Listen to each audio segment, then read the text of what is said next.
días, sean todos bienvenidos a la Real Academia Española. Nos reunimos para presentar palabras nuevas, acepciones nuevas de palabras en torno a la lotería.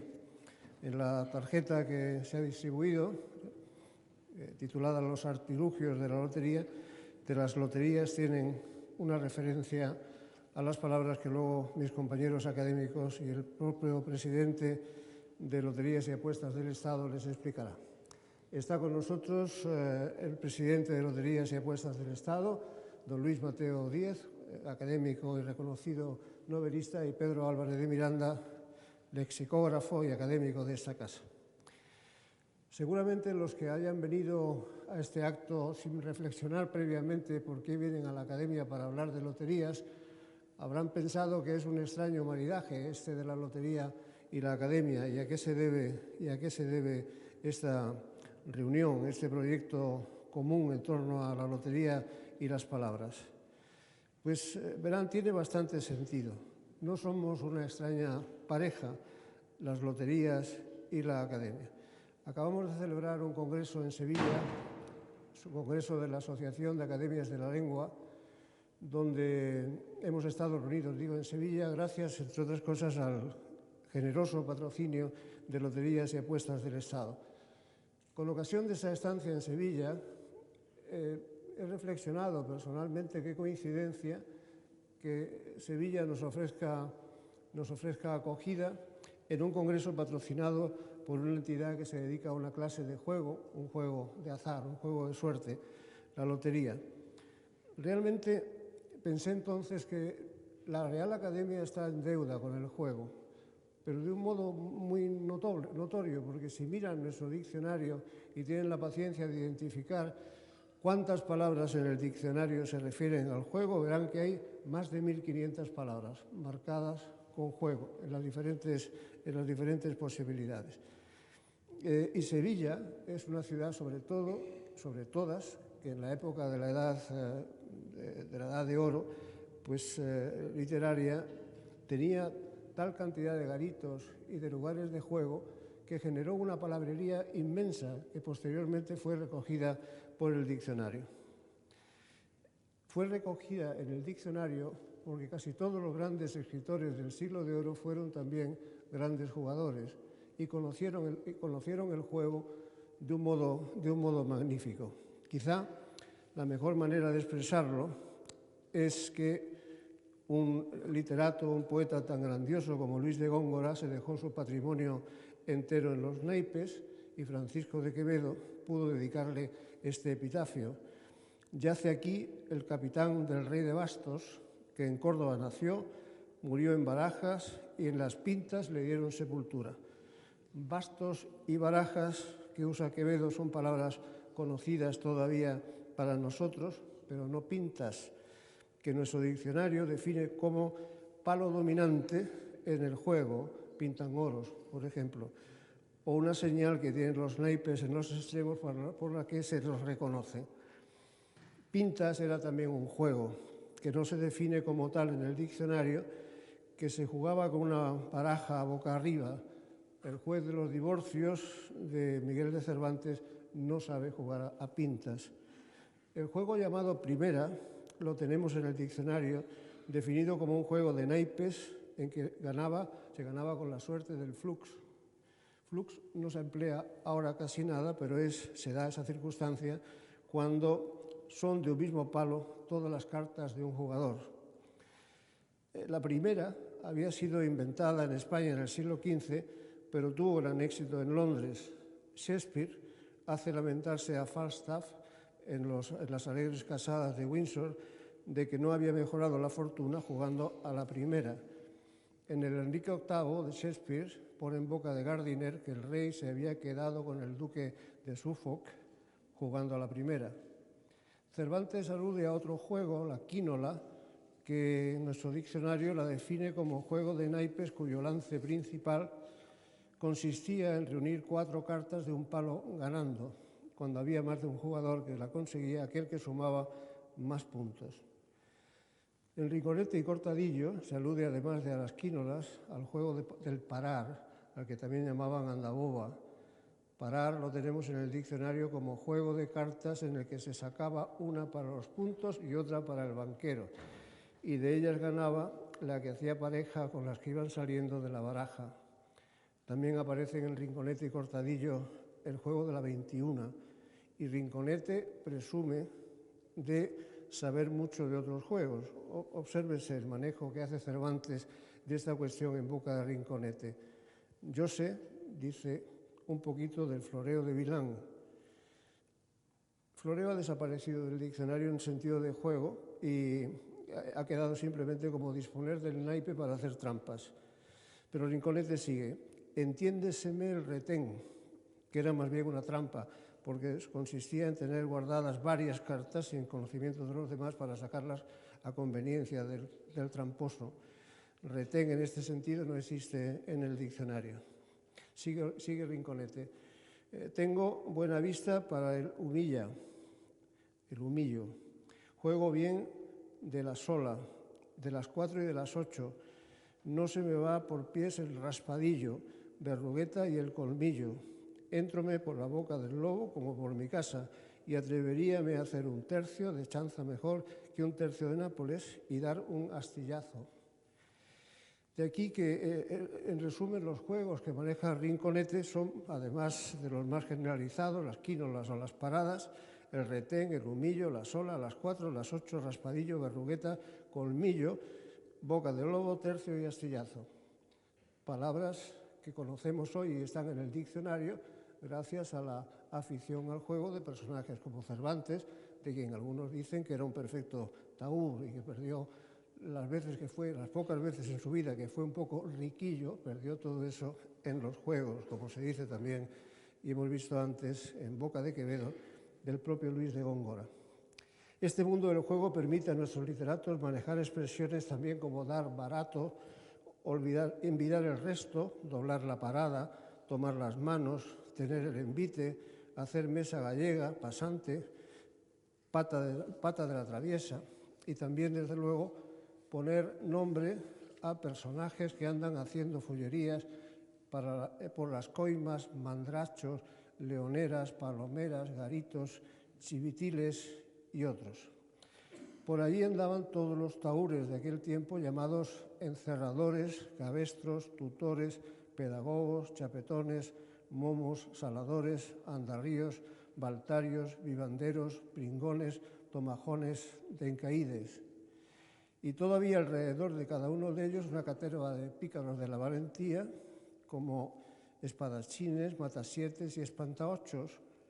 Hay alrededor de toda la picaresca vagabunda, como los esportilleros, mendigos, ciegos, rezadores, demanderos, animeros, falsos ermitaños, vendedores callejeros, soldados de tornillo, palanquines, y aún todavía se puede cerrar otro círculo humano complementario, como los ladrones, rufianes, integrado por murcios, birladores, floreros, monipodios, chiquiznaques, pipotas, cariartas y avispones.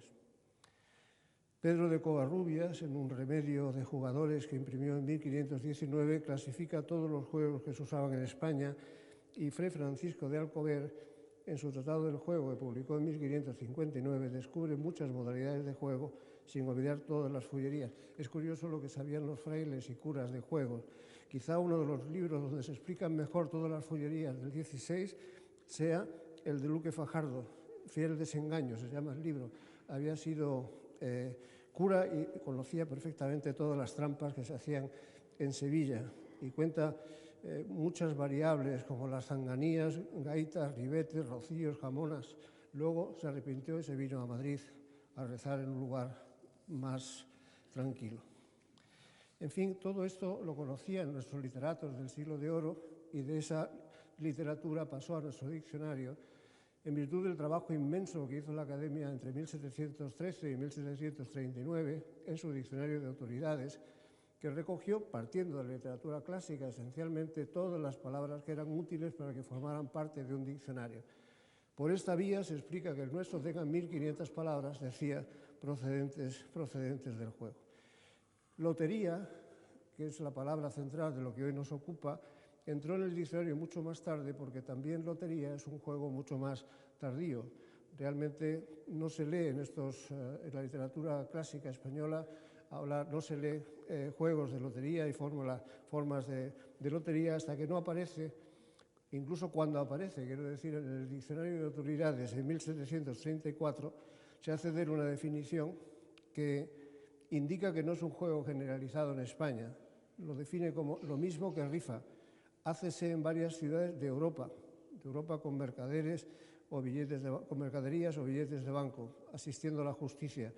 Esto es lotería, que para unos procede de lotería y para otros simplemente de lote, que es más española que lotería. Rifa también está en el diccionario desde 1837.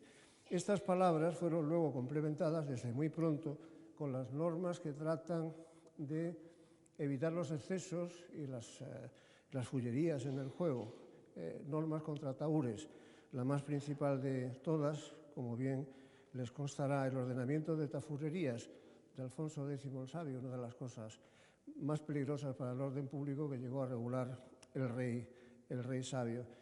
Fue compuesto en 1314 por el maestre Roldán, arguyendo que no había ninguna norma que se preocupara de estas cosas de las tafurerías o tahuerías, podría decir, cosas de tahures, porque ningunos pleitos de dados ni de las tafurerías no eran escritos en los libros de los derechos ni de los fueros, no eran los alcaldes sabidores, ni usaban ni juzgaban de ello.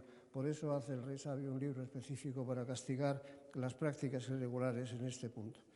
De loterías tenemos en la actualidad en el diccionario aproximadamente 70 palabras que lleven esa marca específica. No les voy a hablar de ellas porque tengo que dejarle sitio a mis compañeros de mesa o de intervención esta mañana. De ellas están prácticamente todas al día, presidente, pero nos advirtió Loterías a través de su presidente que algunas necesitaban algún remedio léxico para que expresaran realmente las prácticas que tenemos ahora. De todas ellas, nos han incitado a modificar 9, bien palabras completas, bien acepciones de palabras o incluso sustituir alguna definición, pero eso se lo va a explicar más adelante don Pedro Álvarez de Miranda. Yo con esto les dejo y doy la palabra al presidente de Loterías y Apuestas del Estado, agradeciéndole mucho el trabajo que ha realizado con nosotros y animándolo a que no nos pierda de vista, porque tenemos muchas cosas más que hacer juntos.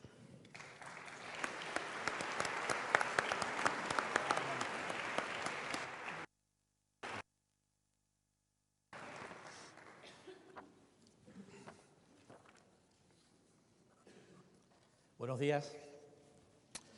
Quiero comenzar esta intervención dando las gracias al director de la Real Academia Española de la Lengua, don Santiago Muñoz Machado, por abrirnos las puertas de esta institución a esta tradición bicentenaria como es nuestra lotería. También quiero mostrar mi gratitud a los académicos don Luis Mateo Díez, don Pedro Álvarez de Miranda, por acompañarnos esta mañana, y a todos vosotros, compañeros, amigos y amigas, que compartís este momento histórico para nosotros. Muchísimas gracias por vuestra presencia. Loterías y Apuestas del Estado no es un operador de juego más, ni se dedica simplemente al juego en un sentido general. Por encima de todo, Loterías es una empresa pública, arraigada en la sociedad y portadora de una tradición tan nuestra como es la propia Navidad y nuestra forma singular de celebrarla. Cimentamos unas costumbres comunes, nos ocupa el progreso social, renovamos año tras año la herencia de nuestra memoria colectiva y, sobre todo, compartimos con la sociedad unos valores basados en una ética pública que son la clave de esta larga trayectoria. Es un honor para Loterías que la Real Academia incorpore al Diccionario de la Lengua este léxico muy directamente vinculado al sorteo. Porque la lengua es uno de los mayores patrimonios de nuestra sociedad y es un vínculo que fomenta el desarrollo y une a los ciudadanos dentro y fuera de nuestras fronteras. Al igual que la Academia, somos herederos de tradiciones que surgieron en el siglo XVIII, al albor de las reformas y del progreso que calaron en todos los ámbitos de nuestra sociedad. El siglo XVIII nos vio nacer a ambas instituciones, En 1713 se funda la Real Academia de la Lengua y 50 años más tarde nace Loterías y Apuestas del Estado. El abrazo con los referentes culturales del país ha sido una constante desde entonces. Fíjense que en el Siglo de Oro, los niños de San Ildefonso, llamados entonces, en aquella época, niños y niñas de la doctrina, ya aparecían en la obra más universal en lengua española, Don Quijote de la Mancha. Así lo plasmó Cervantes, en la segunda parte de su obra, en una de esas misivas que Sancho, ya como gobernador de la ínsula Barataria, enviaba a Don Quijote. Imaginen cómo la monodia de los niños y niñas de San Ildefonso acompañaba los acontecimientos de la Villa de Madrid, visitas ilustres, entierros o cuantos eventos relevantes ocurrieran en la capital. Un siglo y medio después, esa melodía comenzó a acompañar a la lotería y la define desde entonces cada 22 de diciembre. En Loterías hemos tenido la fortuna de que la literatura haya contribuido a la difusión de todo aquello que nos hace únicos. Uno de los máximos exponentes de nuestra lengua, Benito Pérez Galdós, ilustre académico de esta institución, fijó su atención a finales del siglo XIX en la lotería y puso de relieve en la mítica Fortunata y Jacinta la profunda raíz social del sorteo de Navidad. En el desarrollo de la historia decía así: aquel día ocurrió en casa de Santa Cruz un suceso feliz. Entró don Baldomero de la calle cuando ya se iban a sentar a la mesa y dijo con la mayor naturalidad del mundo que le había caído la lotería. En estas inspiradoras palabras se aprecia la cotidianidad con la que los personajes hablan de la lotería, reflejando una realidad que ya era parte natural de la vida ciudadana. Una realidad en la que los personajes, como espejos de la sociedad, acogieron como propios términos como el gordo, para referirse al primer premio del sorteo de Navidad, o lotero, para referirse a la persona que le vendió el décimo. Pérez Galdós llegó incluso a anticipar con un siglo de antelación el valor de los premios compartidos que hoy llevamos tan a gala, y lo expresaba de la siguiente manera: llevó la lista al comedor y la iba leyendo mientras comía, haciendo la cuenta de lo que a cada cual tocaba. Se le oía como se oye a los niños del colegio de San Ildefonso, que sacan y cantan los números en el acto de la extracción. Los chicos jugaron 2 décimos y se calzan 50.000 reales.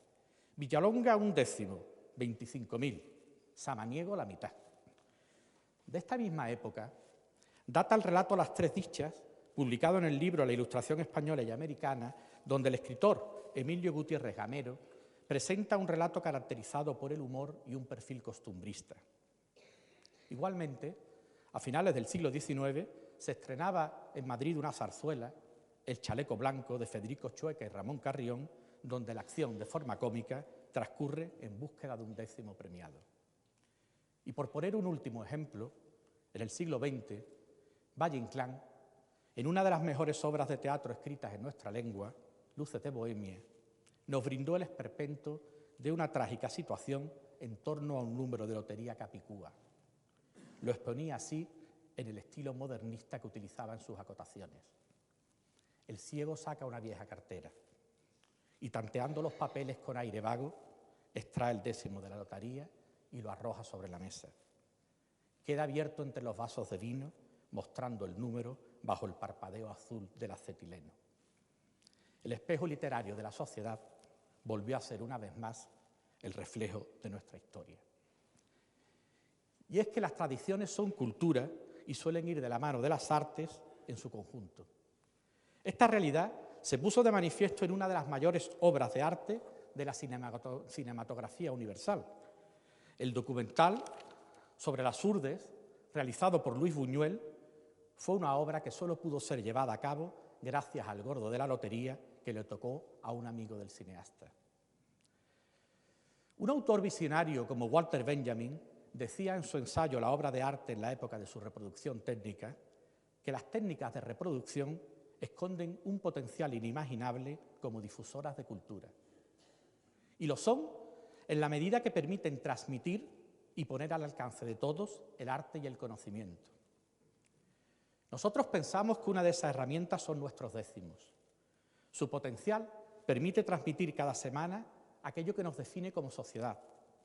Las palabras que singularmente empleamos, las pinturas que aparecen en nuestras capillas, o el patrimonio o las costumbres sociales ligadas a esa arcana celebración de las efemérides. Este potencial nos abre la puerta de muchísimos hogares y permite que valores intangibles se transmitan y se compartan. Por todo ello, las palabras que hoy entran a formar parte del diccionario son el acervo lingüístico de una tradición netamente española. Una tradición que nos convoca a todos cada 22 de diciembre y que es parte de nuestra memoria y, en consecuencia, parte de nosotros mismos. Por ello, en nombre de cuantos formamos parte de Loterías y Apuestas del Estado, quiero reiterar mi gratitud a la Real Academia Española por incluir estas acepciones en el diccionario. Muchas gracias.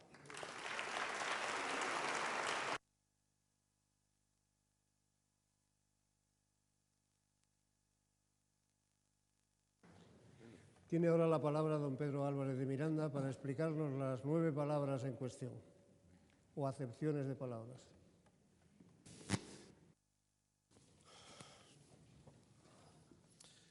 Señor presidente de Loterías y Apuestas del Estado, señor director de la Real Academia Española, señoras y señores académicos, señoras y señores.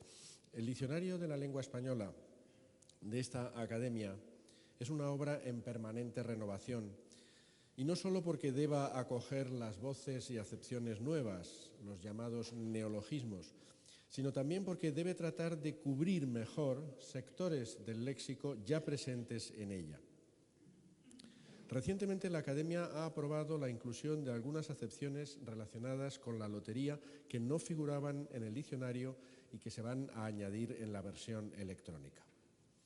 Curiosamente, no se trata de términos técnicos rebuscados con significantes específicos, sino de voces muy comunes que tienen un significado particular en la Lotería Nacional. Por ejemplo, el diccionario va a incluir una nueva acepción de la palabra alambre, que todos la oímos el 22 de diciembre por la radio. Esa acepción va a decir, en la lotería de algunos países, cada uno de los alambres, esa palabra aparecerá en negrita, en la lotería de algunos países, cada uno de los alambres en que se ensartan, una vez extraídas del bombo, las bolas de los números premiados y las de sus premios correspondientes. Contra lo que algunos creen, no hay ningún problema en emplear dentro de una definición la palabra que se está definiendo, siempre y cuando dicha palabra se emplee en la definición con un significado que ya se haya ofrecido en el artículo mismo. Y en la definición dicha para la nueva acepción de la palabra en el léxico de la lotería, alambre significa hilo de metal, que es naturalmente la primera acepción de la entrada correspondiente. Otra novedad del diccionario va a ser una nueva acepción de la palabra capilla, acaba de utilizarla el presidente, relacionada con otra que ya tiene la palabra en el vocabulario de la imprenta. Esa nueva acepción de capilla dirá así: en la Lotería Española, maqueta final de un décimo o un billete en el que aún no figura impreso un número del sorteo. Una nueva acepción de la palabra copa será, en la lotería de algunos países, recipiente ancho y transparente en forma de copa, donde cae la bola que sale del bombo tras deslizarse por la trompeta, y en trompeta, en la lotería de algunos países, embudo o canal por donde se deslizan las bolas desde el bombo hasta la copa, etc. Como ven, en unos casos se dice en la lotería de algunos países, en otro en la Lotería Española. Necesitamos ahora aquilatar más esas indicaciones consultando con las distintas academias de Hispanoamérica para saber si tales usos léxicos se comparten o no allí. Naturalmente, otras voces de la lotería ya estaban en el diccionario y van a seguir estando, naturalmente. Billete tiene una acepción que está en el diccionario académico desde 1899. Papel impreso que acredita la participación en una rifa o lotería. Décimo, sustantivo masculino. Décima parte del billete de lotería, desde 1884. Bombo, caja cilíndrica o esférica y giratoria que sirve para contener bolas numeradas papeletas escritas u otros objetos que han de sacarse a la suerte. Esta acepción está desde 1899. Pedrea, conjunto de los premios menores de la Lotería Nacional. Esta acepción está desde 1970. Y es curiosa la metáfora, ¿no? Porque pedrea significaba antes, y sigue significando también algo así como pedrisco, es decir, que la pedrea son como piedrecitas que caen del cielo con premios pequeños, premios menores. Una de las acepciones de gordo como sustantivo masculino, o sea, el gordo, remite a premio gordo, y premio gordo es, dentro del artículo premio, lote o premio mayor de la lotería pública y especialmente el correspondiente a la de Navidad. Este uso entra en 1914 y, como ha dicho el presidente, aparece ya en Fortunata y Jacinta, etc. En fin, también podría tener algún interés que nos detengamos un momento en la palabra misma lotería. El diccionario recoge, en primer lugar, la acepción que se corresponde con la Lotería Nacional, es decir, juego de azar estatal en que se participa adquiriendo billetes que se premiarán cuando sus números coincidan totalmente o en las formas establecidas con los extraídos en un sorteo. Hasta ahí la definición. También recoge el diccionario otra acepción de lotería, digamos, más doméstica. Juego de mesa en que gana el jugador que antes completa los números de su cartón por coincidir con los que se han ido sacando por sorteo. Yo de niño recuerdo haber jugado a esta lotería, esta lotería que se llama Lotería de Cartones, a la que, ya digo, antes por lo menos se jugaba bastante y a la que supongo que hoy ya no se juega, pero sí al bingo, que es prácticamente igual a ella. La palabra bingo, por cierto, es mucho más moderna, entró en el diccionario en 1984. Pues bien, la palabra lotería, creo que no, para mí no hay ninguna duda, es un galicismo, viene del francés loterie, y se incluyó ya en el primer diccionario de la Academia, el Diccionario de Autoridades, en 1734, con esta explicación que ha leído ya el director. Lo mismo que rifa, hácese en varias ciudades de Europa con mercaderías o billetes de banco asistiendo a la justicia. Es voz nuevamente introducida del francés. Es decir, ya para los autores del Diccionario de Autoridades era un galicismo y si ellos la sentían como galicismo, y además en francés es loterie, vamos, creo que no hay ninguna duda. Como era una voz recientemente introducida en la lengua, los académicos no tenían ningún ejemplo para ejemplificarla, ningún texto para ejemplificarla, no tenían ninguna autoridad, que es como se llaman esos textos que incluyó el primer diccionario académico. Pero lo importante es que, aunque no tenían ningún texto, incluyeron la palabra. Y ciertamente, aunque pocos, hay algún texto del siglo anterior, del XVII, pero generalmente referidos a la lotería de otros países. Así, en la magnífica tesis doctoral de Elena Varela sobre los galicismos de los siglos XVI y XVII, tenemos un ejemplo que es justamente del último año del siglo XVII, del año 1700. Tengan en cuenta que 1700 es todavía siglo XVII, no ya siglo XVIII. Un texto de la Gaceta de Madrid en que, ofreciendo una noticia de París, es decir, las gacetas ofrecían también noticias del extranjero, como hoy los periódicos, dice: hase publicado por un arresto, o sea, por un arrêt del Consejo de Estado, una lotería real que es una especie de rifa. Es decir, la Gaceta en 1700 les tiene que explicar a los lectores qué es eso de la lotería, hablando de la Lotería de París. Todavía había que explicarles a los españoles lo que era la lotería, porque en España no la había. La lotería llegó a nuestro país en tiempos de Carlos III, en 1763, como ha dicho el presidente, justo 50 años después de la fundación de la Academia, pero el juego consistía entonces en acertar una serie de números, es decir, en lo que hoy llamamos lotería primitiva, que por eso se llama así. Es decir, había que dar una serie de números y tener la suerte de que esos números coincidieran total o parcialmente. Totalmente era dificilísimo, claro está, con unos números que se sacaban a sorteo. La lotería, tal como hoy la conocemos, nació en el Cádiz de las Cortes para aportar fondos a la exhausta hacienda pública. El primer sorteo se celebró en esa ciudad, en Cádiz, el 4 de marzo de 1812 y ya en 1818 es decir, se han cumplido el año pasado 2 siglos, en 1818 se celebró un sorteo especial coincidiendo con la Navidad. Lo interesante es que el enriquecimiento del léxico no se produce solo por el ingreso en la lengua y eventualmente en el diccionario de nuevas voces, sino también por la adopción por parte de ellas de nuevos significados.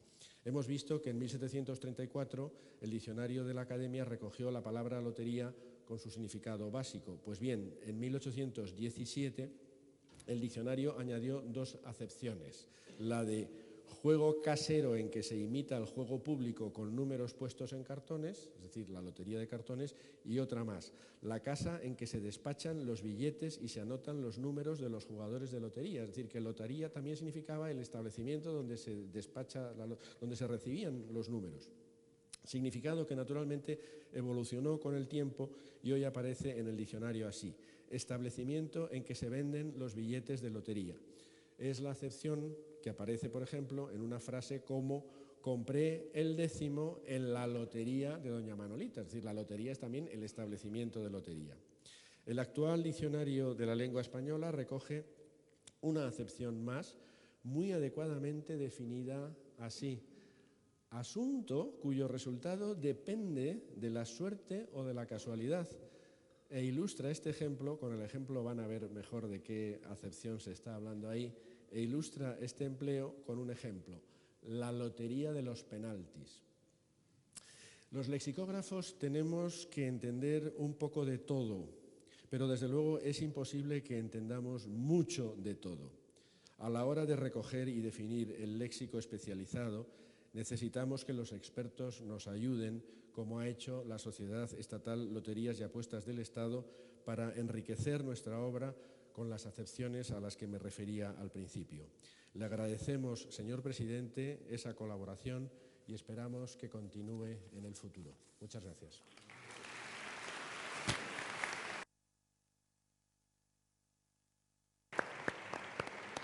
Escuchamos ahora a don Luis Mateo Díez, que va a hacer una conclusión literaria de este acto.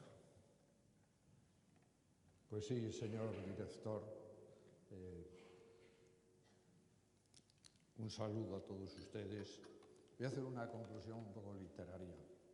La verdad es que en la academia, desde que yo soy académico, siempre ha habido una inclinación a jugar a la lotería. Todos los años se juega a la lotería, no ha habido suerte. Hasta ahora parece que no ha habido ningún momento de especiales alegrías. Y yo también a lo largo de mi vida he tenido un poco esta idea de la lotería como un juego mítico, en el que más allá de lo que es en sí y de lo que se produce y de la suerte y del infortunio y de todas estas cuestiones, pues parece que es como una referencia. Te tocó la lotería. En algunos casos de manera como muy cotidiana. Dices, ¿qué es de Manolo? Se casó con Pepita. Joro, vale, tocó la lotería. Quiero decir que a veces la lotería es la fortuna de un casamiento o es también el suceso benefactor que te permite resarcirte de muchas cosas. La verdad es que en la academia se juega siempre a la lotería. Yo he tenido una relación no de aficionado extremo, pero sí de tener a la lotería como una suerte de compañera a la que a lo largo de mi vida profesional he tenido con una enorme cercanía, aunque les reconozco a ustedes que nunca me ha tocado. Por ejemplo, en algún otro momento de mi vida profesional en el Ayuntamiento de Madrid, tocó una vez la lotería, el segundo premio, hizo millonarios a muchísima gente, entre ellos algunas compañeras mías muy queridas, a las que desde aquella las llamábamos las niñas de oro. Pero fíjense ustedes qué curiosa simetría. La lotería se funda en la hacienda pública y el segundo premio de la Lotería Nacional cae en el Ayuntamiento de Madrid, que tiene infinitos servicios en Hacienda, en la Concejalía de Hacienda. También es verdad que en esa cercanía de la suerte y del destino que tiene este juego mítico, yo he tenido también un poco la cercanía, repito, de que la lotería tocó en mi pueblo. tocó en mi pueblo hace muchos años, en Canales, al lado del pueblo de mis padres. Bueno, un suceso extraordinario, tocó un premio, un tercer premio. Algunos de mis primos se hicieron millonarios, ciertamente. Un panadero muy ilustre de aquel asunto vio incrementarse el negocio de una manera extraordinaria. Amplió mucho su fábrica de galletas y fue un suceso que cambió la vida de aquella comarca. Bueno, eso es un suceso que pueden decir ustedes, bueno, esto se ha dado muchísimas veces y no tiene mayor trascendencia. Es que al año siguiente volvió a tocar. Y dice, bueno, pues eso es un asunto llevadero. No, es que tocó en el mismo sitio, en el bar de Angelín, el bar que estaba en la carretera.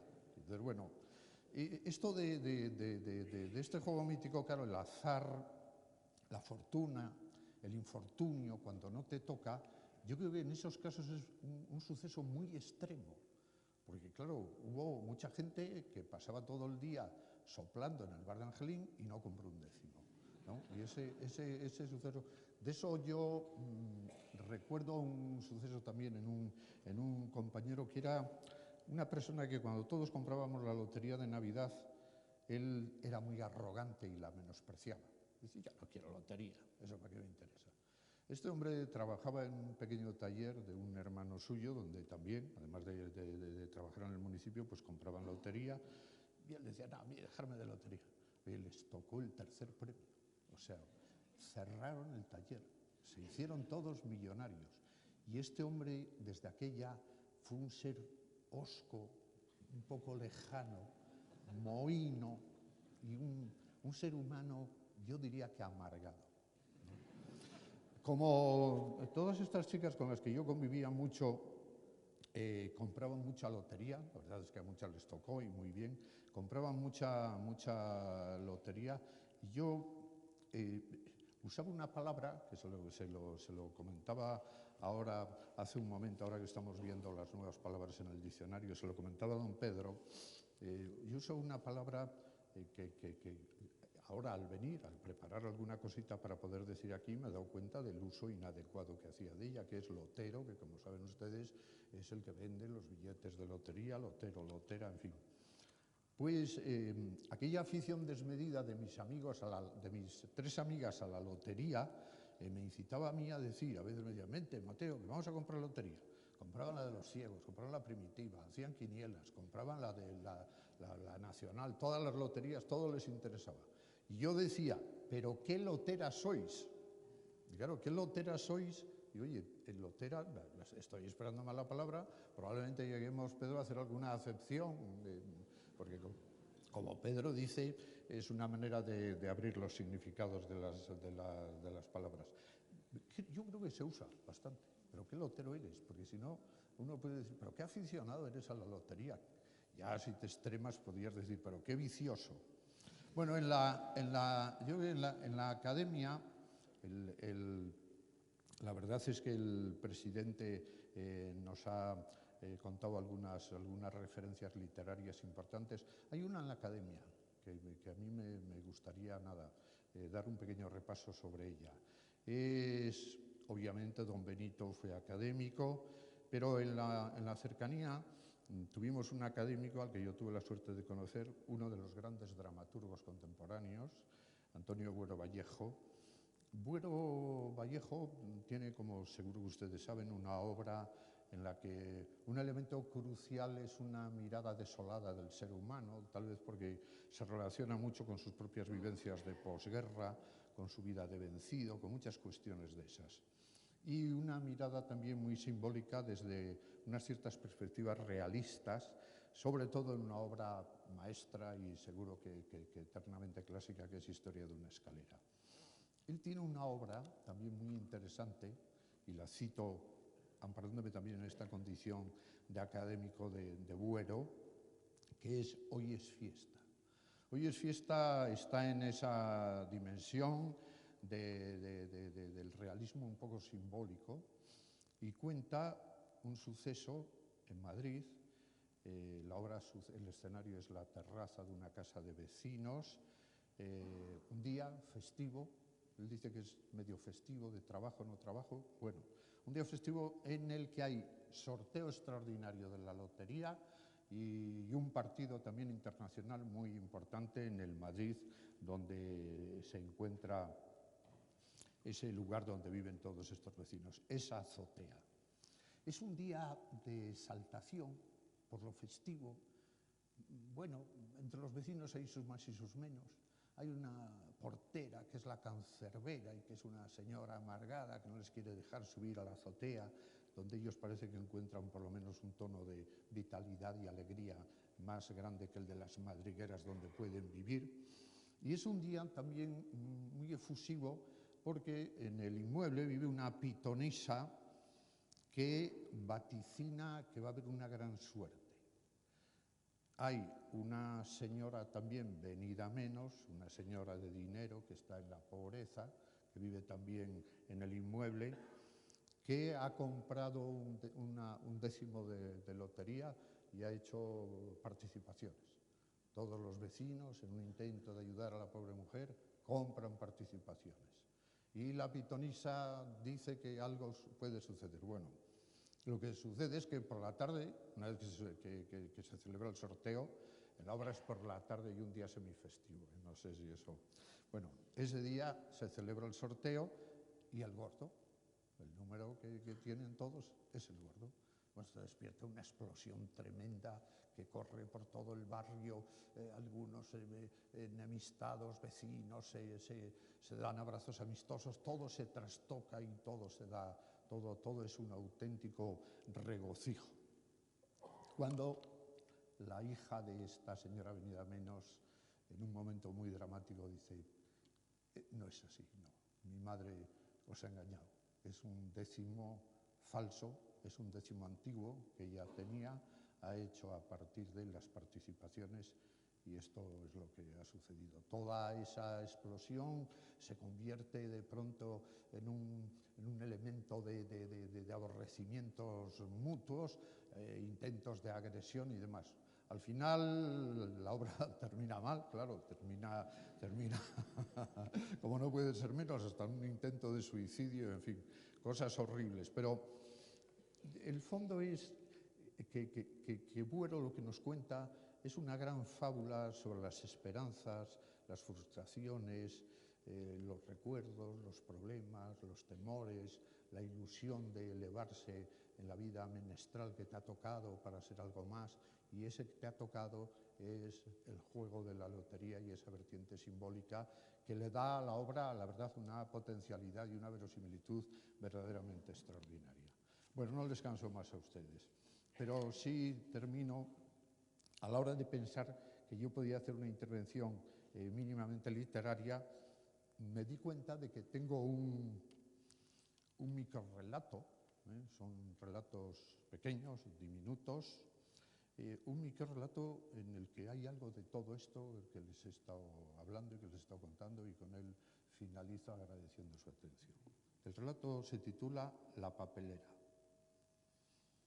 Por lo menos había visto a 7 u 8 personas, ninguna de ellas con aspecto de mendigo, meter la mano en la papelera que estaba adosada a una farola cercana al aparcamiento donde todas las mañanas dejaba mi coche. Era un suceso trivial que me creaba cierta animadversión, porque es difícil sustraerse a la penosa imagen de ese vicio de urracas, sobre todo si se piensa en las sucias sorpresas que la papelera podría albergar. Que yo pudiera verme tentado de caer en esa indigna manía era algo inconcebible. Pero aquella mañana, tras la tremenda discusión que por la noche había tenido con mi mujer y que era la causa de no haber pegado ojo, aparqué como siempre el coche y al caminar hacia mi oficina, la papelera me atrajo como un imán absurdo y sin disimular apenas ante la posibilidad de algún observador inadvertido, me tiene ella la mano con la misma torpe decisión con que se lo había visto hacer a aquellos penosos rastreadores que me habían precedido. Decir que así cambió mi vida es probablemente una exageración, porque la vida es algo más complejo que la materia que la sostiene y que las soluciones que hemos arbitrado para sobrellevarla.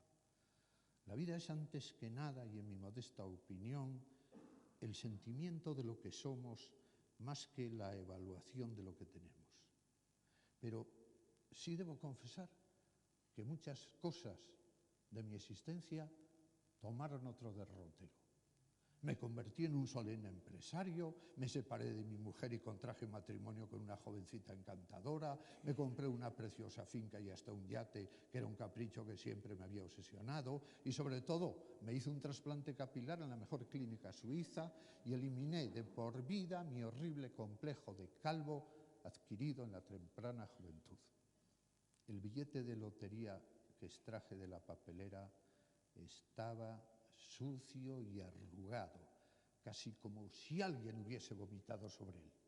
Pero supe contenerme y no hacer ascos a la fortuna que me aguardaba en el inmediato sorteo navideño. Bueno, muchas gracias. Bueno. Gracias.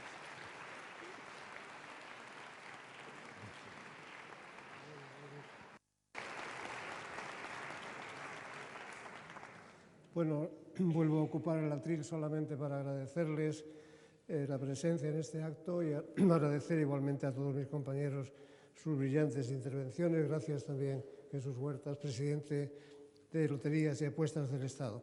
Dice el programa en algún sitio que el director hará unas conclusiones que evidentemente no son necesarias en este caso, pero sí les diré que Loterías, además de haber aportado ahora esas revisiones de 9 palabras del diccionario, es una institución, el juego mismo y la organización que ahora lo gestiona, bien notable en la historia misma del juego. Cuando apareció la lotería, apareció un juego nuevo que no permitía la truhanería, que había sido tan característica de todos los siglos anteriores.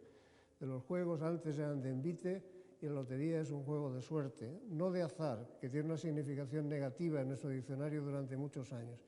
Es un juego de suerte en el que no hay participación del jugador. Esto es muy importante porque realmente casi toda la legislación española represora del juego irregular se basó en la distinción juegos en los que hace falta la presencia del jugador y juegos en los que no. Por tanto, la lotería fue un remedio contra la truhanería, bien vista.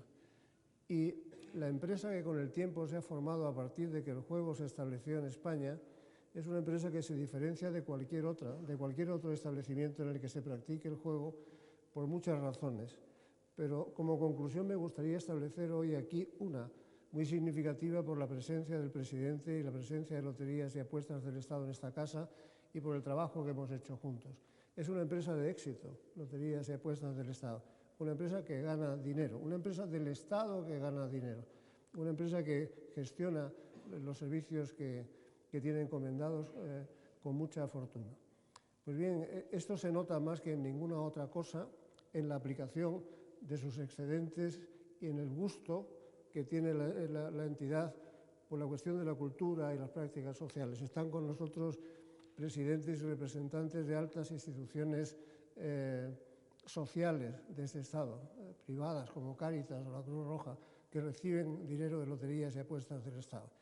Y estamos hoy representando un acto cultural que ha sido posible gracias a la colaboración entre las dos instituciones. Una empresa exitosa del Estado que gestiona un juego nuevo, el de la lotería, bien distinto de todos esos que fueron objeto de mofa por parte de nuestros mejores literatos. Es una conjunción que expresa muy bien el sentido que quiere darle una empresa a su trabajo y también el que queremos darle nosotros al nuestro, de modo que sea por muchos años. Muchas gracias a todos.